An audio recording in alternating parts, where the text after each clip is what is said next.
You know, sometimes it is a curse being a former reporter, because as some people in the real estate business tell me, you know, you're no longer an investigative reporter, but I can't help myself. And so I got the idea to start asking people who lived here, because somebody that I interviewed off camera, nobody wanted to be on camera for this part of the story, which is answering the question, how well do the solar panels work? Now, the builder's office said people are saving 30 to 40% on their electric bill. I know other people who have solar panels in a house that only has one air conditioning unit, and that is true.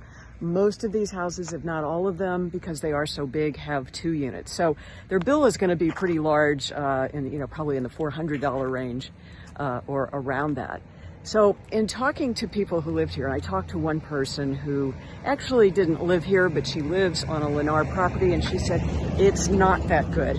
She said, talk to the people who live here. So I started doing that. And some of the people say, yes, they are saving 30% on their electric bill. Another person said, well, we're leasing the units, which is what you have to do, renting them basically, and not buying them outright. Because if you buy them outright, and when I looked into doing this myself, this was true, it would take about 10 years before the unit would pay for itself. So if you know you're going to live in your house that long, it's probably a good investment. But Lennar and other builders are offering to lease these, and so some of the neighbors I talked to said they're maybe saving $20 to $30 a month on their electric bill, not including the $20, I think is what they told me it was, to lease them each month. At very best, though, nobody would complain about them, because they say, you know, we're supporting solar energy. And everybody agreed the technology over the last 10 years has changed to the point where the solar panels work more efficiently, and 10 years from now, it'll probably be all that much better. So they feel like they're at least supporting the cause of sustainability. So that's the update I wanted to share with you. You really do have to, if you're going to buy a new home, press for those numbers and, talk to people. I mean, always when you're buying a home, whether it's new construction or existing, it's always a good idea to, if you can, talk to the neighbors and find out what's really going on. But just the idea that Lennar is making this available on all homes now. And as I walked around the neighborhood, most of the roofs have them, but not all. So were they older construction where it wasn't as available and wasn't as cost effective as it is now? Perhaps. So this neighborhood has been in construction for over 3 years. And the important thing is Lennar is marketing the solar availability. And that's just so important in this day and age of trying to be sustainable and support the businesses that are doing that. And as you can see, probably by the sweat that is gathering on my face, solar heat is something that is at high noon in Florida. There's no shortage of that. But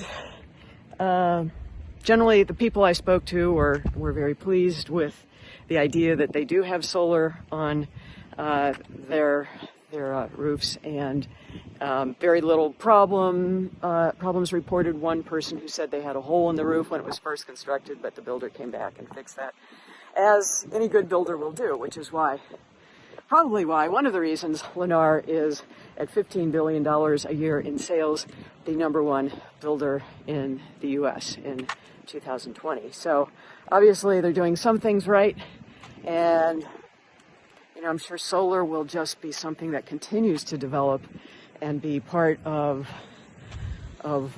connecting all those. So hopefully, if you're already vegan, that is the #1 thing you can do, according to the United Nations World Health Organization, to reduce your carbon footprint, and then creating a sustainable lifestyle, which includes living off the grid and not depleting our natural resources in the form of coal for energy.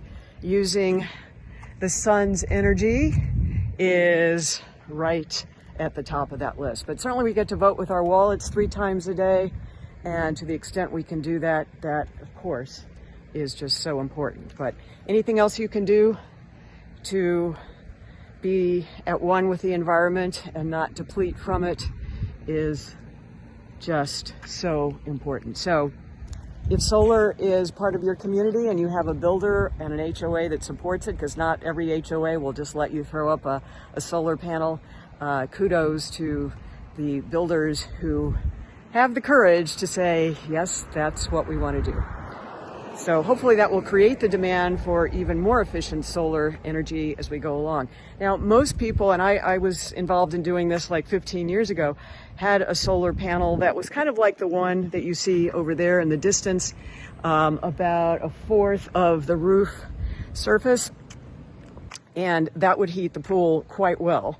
And so now the panels are being integrated to cooling. We don't really have much of a need here for heat, but definitely using the electricity, supporting the electricity for the part of the house that is can be off the grid. And you know, some of the people I talked to, it's kind of funny, you know, when they were saying, well, it really wasn't meeting the 30% standard, but then they said, you know, we are charging our Teslas on this. So, you know, you got to take into account what are people using the solar for. And you know, it may not cool your whole house with a 2 air conditioner unit and your 2 Teslas. So just some perspective, and let's hear it for solar energy. Gotta run. Oh, and if you like this, be sure to smash the like button and subscribe, and we'll give you more energy saving ideas and ways to connect the dots to all of the many ways and reasons it's a great idea to go vegan. Gotta run.